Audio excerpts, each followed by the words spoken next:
ओम शांति। आज 20 जुलाई 2023 आज की साकार मूल्य के अनमोल मधुर महावाक्य हैं।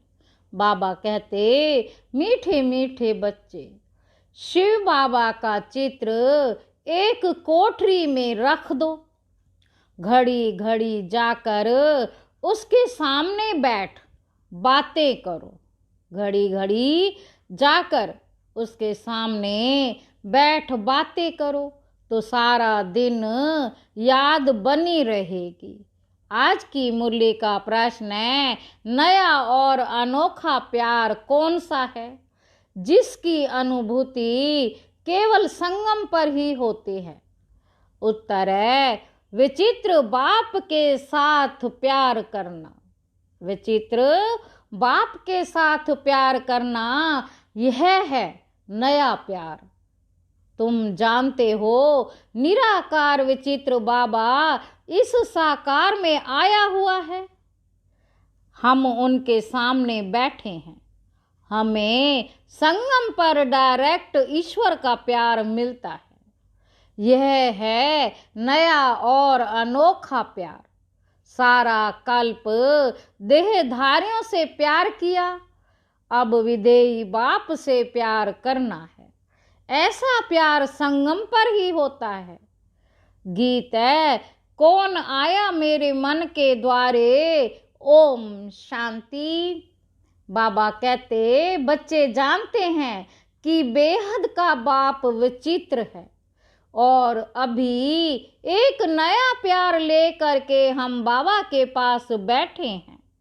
वह आए हैं, इसको नया प्यार कहते हैं।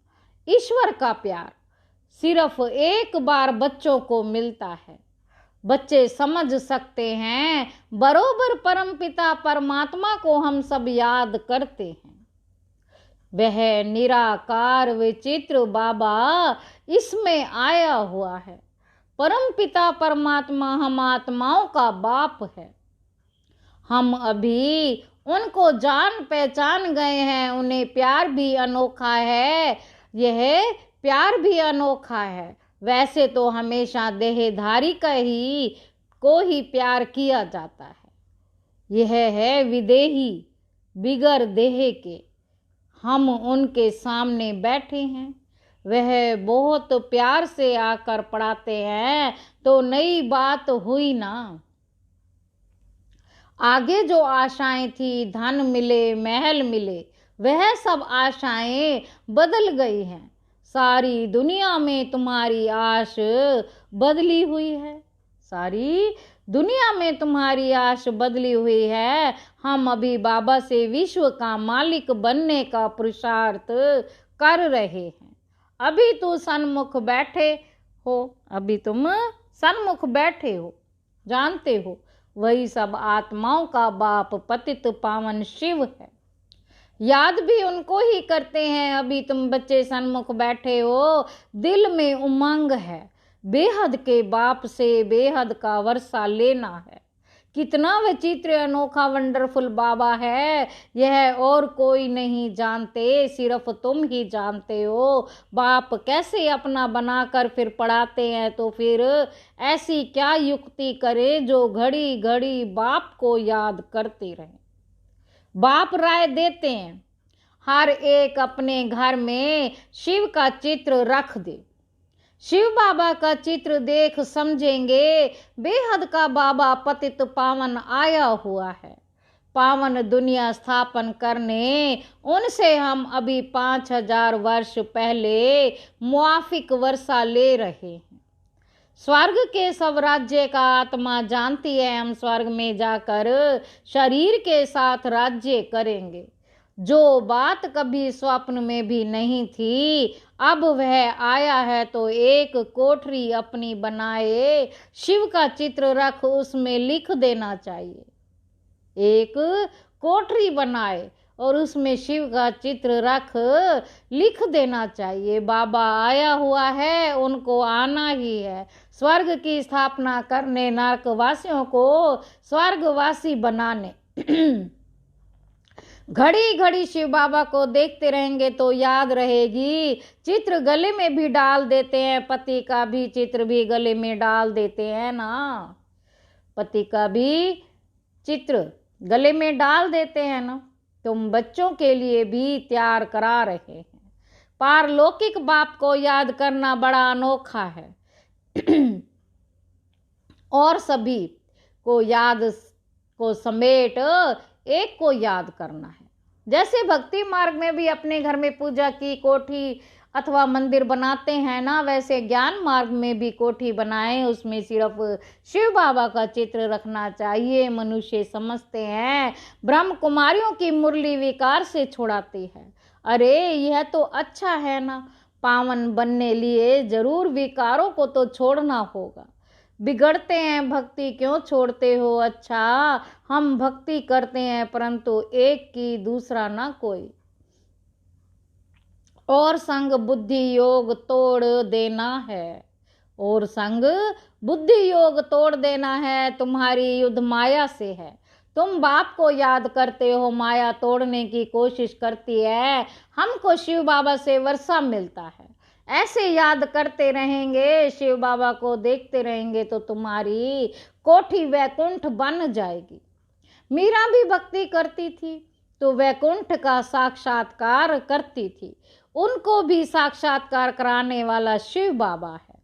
तुम्हारी बुद्धि में अब आया है हम शिव बाबा से विश्व का मालिक बनते हैं। भक्ति मार्ग में ये पता नहीं रहता शिव क्या करते हैं, क्यों उस पर बलि चढ़ते हैं। तुम समझते हो सबसे ऊंच है शिव बाबा, उनको ही परमात्मा कहा जाता है। परमात्मा से जरूर नई चीज मिलेगी। उनको हेवनली गॉड फादर कहा जाता है। स्वर्ग में है श्री कृष्ण, उनको फादर नहीं कहेंगे। वह तो बच्चा है, स्वर्ग स्थापन करने वाला बाप है निराकार। वह देहधारी नहीं है। यूं तो आजकल सबको फादर कहते रहते हैं, गांधी को भी बापूजी कहते हैं, परंतु सब धर्म वाले नहीं कहेंगे। अर्थ तो समझते हैं, अर्थ तो समझते ही नहीं। तुम जानते हो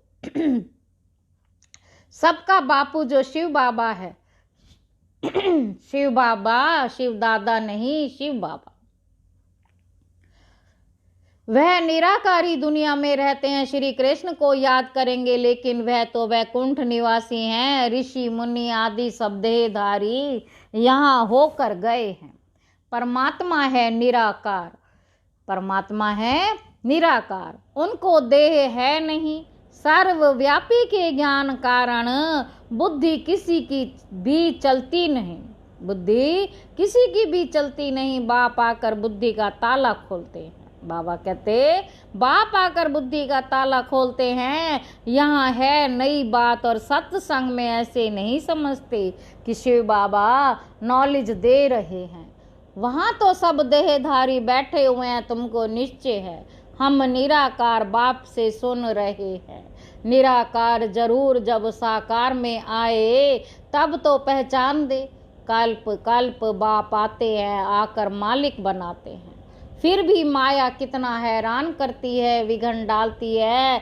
रुद्र ज्ञान यज्ञ में असुरों के विघ्न पड़ते हैं, देह अभिमान आने से ही विघ्न पड़ते हैं। बाबा कहते हैं अपने को अशरीरी समझो। हम तो बाबा के बने हैं, बाबा वापस लेने आए हैं। ये शरीर छोड़ अब वापस जाना है। अपने से बातें करो, सूक्ष्म देहधारी व स्थूल देहधारी सबकी याद छोड़नी है। पक्का पक्का निश्चय करना है, हम आत्माएं परम धाम से आई हैं, वहाँ के हम रहने वाले हैं। सतयुग में इतने जन्म राजाई के 84 जन्म लिए, अब नाटक पूरा होता है। वापस जाना है। घर में कोई हंगामा हो तो कोठरी में शिव का चित्र रख दो। ब्राह्मण लोग स्त्रियों को कहते हैं कि शिव की पूजा नहीं करनी है, परंतु शिव बाबा तो आते ही हैं माताओं के लिए। शिव के ऊपर तो बहुत जाकर लोटियां चढ़ाते हैं। पुजारी लोग खुश होते हैं क्योंकि माताएं सबसे जास्ती पैसे रखती हैं। भक्ति की सच्ची भावना अबलाओं माताओं में रहती है। पुरुष तो जैसे खंगे हैं, घड़ी घड़ी बाहर निकल जाते हैं। बुद्धि योग बहुत भटकता है। पत्नी का पति तरफ बहुत मोह जाता है। तुम बच्चे समझते हो यह दुख धाम है, अब सुख धाम स्थापन करने वाला बाबा आया हुआ है। युक्तियां रचनी है। हम बाप को कैसे याद करें? उनको इन आंखों से नहीं देखा जाता। यह आत्मा कहती है हमारा शिव बाबा बाप है। शिव का चित्र देखने से बड़ी खुशी होगी। बाबा कहते तुम बच्चों का योग भी अव्यभिचारी चाहिए। शिव का चित्र रख घड़ी घड़ी याद करते रहो। बाबा ने अपना मिसाल बताया था। लक्ष्मी नारायण के चित्र से हमारा कितना प्यार था। फिर एक दिन ख्याल आया लक्ष्मी दासी बन पांव दबा रही है। ऐसे तो ठीक नहीं है, तो आर्टिस्ट को कहा इससे लक्ष्मी को तो मुक्त कर दो। बाकी नारायण का चित्र पॉकेट में पड़ा रहता था। एक पॉकेट में एक मुरादी के बॉक्स में घड़ी घड़ी चित्र देखता रहता था, जैसे मस्त परंतु गुप्त करता था। कोई देखे नहीं तो कहेंगे ये क्या करता है। पहले श्री कृष्ण से प्यार था, फिर उनको छोड़ विष्णु से हो गया। जैसे भक्ति नोंदा होती है वैसे ये याद भी नोंदा होनी चाहिए। इससे प्राप्ति बहुत भारी है, उनसे तो कुछ नहीं, अल्पकाल के लिए थोड़ा सुख मिलता है। फिर दूसरे जन्म में मेहनत करनी पड़े। भक्ति में धंधे आदि में मेहनत लगती है। कमाओ तब खाओ। बाबा तुमको इस एक जन्म में इतनी मेहनत कराते हैं जो 21 जन्म प्रारब्ध भोगते रहेंगे। कुछ मेहनत करने की दरकार नहीं रहेगी। 21 जन्म सदा सुखी रहेंगे। तो ऐसा बाप जो पुरुषार्थ करना सिखलाते हैं उनको तो याद करना चाहिए ना। कहते हैं श्वासों श्वास याद करो। गुरु लोग अपने शिष्यों को कहते हैं माला फेरो, राम राम करते रहो। बस राम राम जपते जपते रोमांच खड़े हो जाते हैं। राम राम की मस्ती में झूलते हैं, जैसे कि राम की पुरी में पहुंच गए।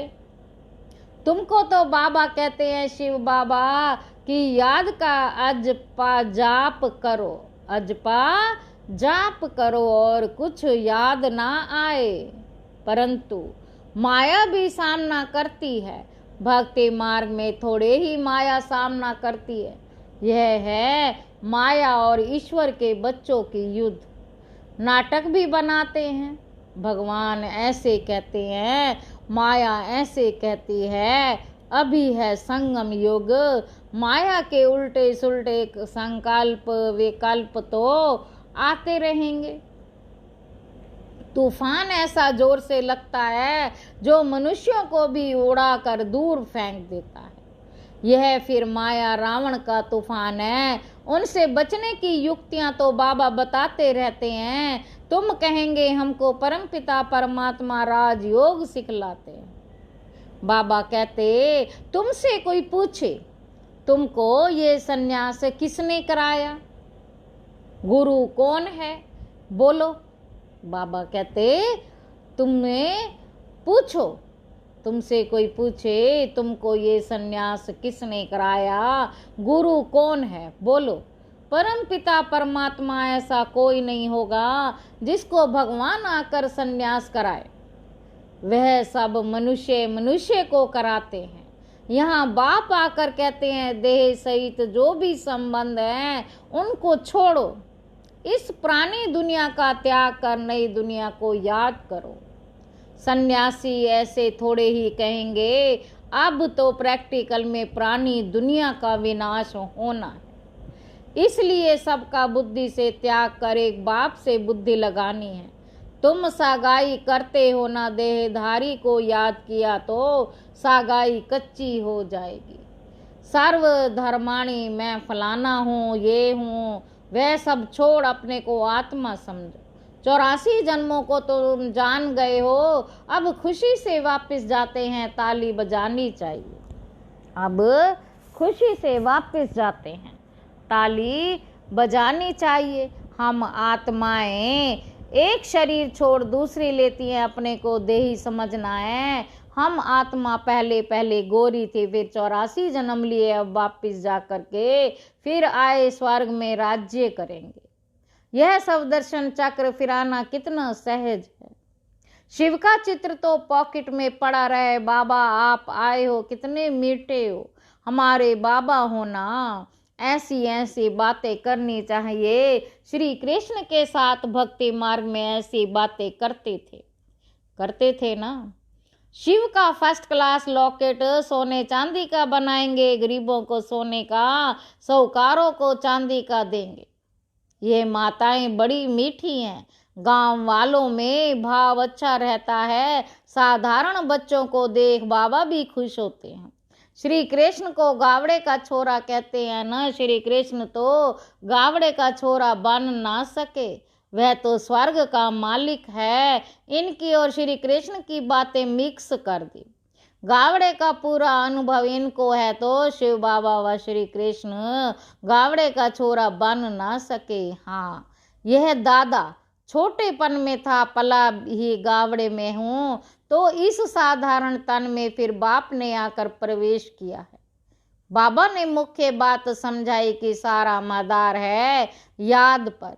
याद कभी भूलनी नहीं चाहिए। लौकिक बच्चा थोड़े ही कभी कहेगा मैं बाप को भूल जाता हूँ। सजनी कभी साजन को भूल जाती है क्या? इम्पॉसिबल है। यह है तुम बच्चों के लिए मेहनत। निरंतर याद के अभ्यास से ही वे कर्म विनाश होंगे, नहीं तो फिर सजा खानी पड़ेगी। विजय माला में आ नहीं सकेंगे। कमाल है बाप की जो बुढ़ियों, गरीबों, गणिकाओं, अहिल्याओं, कुब्जाओं आदि को आकर अपना बनाते हैं। यूं तो कोई चित्र की दरकार नहीं, परंतु माया भुला देती है, इसलिए चित्र रखा जाता है। बुद्धि में रहना चाहिए। हम जाते हैं बाबा के पास, रास्ता देख लिया है मुक्ति, जीवन मुक्ति का, और कोई पांडा होता ही नहीं। इनको इंद्रप्रस्थ भी कहते हैं। कोई पतित आकर छिप करके बैठेगा तो पत्थर बुद्धि बन जाएगा। कोई पतित आकर छिप करके बैठेगा तो पत्थर बुद्धि बन जाएगा। बाबा तो अंतर्यामी है ना। यह बाबा ब्रह्मा बाहरयामी है। उस ब्रह्मा को झट मालूम पड़ जाता है। बाहरयामी उस बाबा को झट मालूम पड़ जाता है। पतित छिपा हुआ बैठा है, तो जिसने ऐसे पतित को लाया उनको और जो पतित आकर बैठा होगा उन दोनों को सजा मिलेगी। जो पतित आकर बैठा होगा उन दोनों को सजा मिलेगी। इसलिए कभी भी पतित को नहीं लाना चाहिए। लॉ ऐसे कड़े हैं, कोई पतित छीछी को नहीं बिठाना चाहिए, नहीं तो बड़ी कड़ी सजा के भागी बन जाएंगे। यहाँ कोई चोरी ठगी चल ना सके। पाप और पुण्य का हिसाब किताब धर्मराज के पास रहता है ना। अच्छा, मीठे मीठे सिक्के लदे बच्चों प्रति माता पिता बाप दादा का याद प्यार और गुड मॉर्निंग। रूहानी बाप की रूहानी बच्चों को नमस्ते। हम रूहानी बच्चों की रूहानी बाप दादा को याद प्यार और नमस्ते बाबा, नमस्ते। शुक्रिया बाबा, शुक्रिया। धारणा के लिए मुख्य सार है। पहला पॉइंट है सभी की याद को समेट, बुद्धि योग सभी से तोड़, एक बाप की याद में रहना है। शिव बाबा की कोठी बनाए, उनकी व्यभिचारी याद में बैठना है। दूसरा पॉइंट है अपने आप से मीठी मीठी बातें करनी है। हम पहले कितने सुंदर गोरे थे, फिर 84 जन्म लिए, अब खुशी से वापस जाते हैं। ऐसे अपने साथ बातें कर सब दर्शन चक्र फिराना है। आज की मुरली का वरदान है सब चिंतन और सब दर्शन। सब चिंतन और सब दर्शन द्वारा हीरे समान है मूल्य जीवन का अनुभव करने वाले बेदाग भव। हीरे समान अमूल्य जीवन का अनुभव करने के लिए सदा सब चिंतन करो और सब दर्शन चक्रधारी बनो, क्योंकि हीरे को दागी बनाने वाली केवल दो बातें हैं, एक पर दर्शन, दूसरा पर चिंतन। यह दो बातें संग के रंग में स्वच्छ हीरे को दागी बना देती हैं।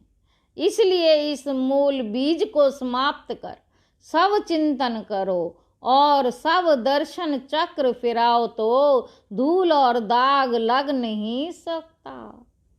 धूल और दाग लग नहीं सकता। सदा बेदाग सच्चा हीरा चमकता हुआ अमूल्य हीरा बन जाएंगे। आज की मुरली का स्लोगन है, विचित्र बाप के चित्र, विचित्र बाप के चित्र और चरित्र को याद करने वाले ही चरित्रवान हैं। अच्छा, ओम शांति।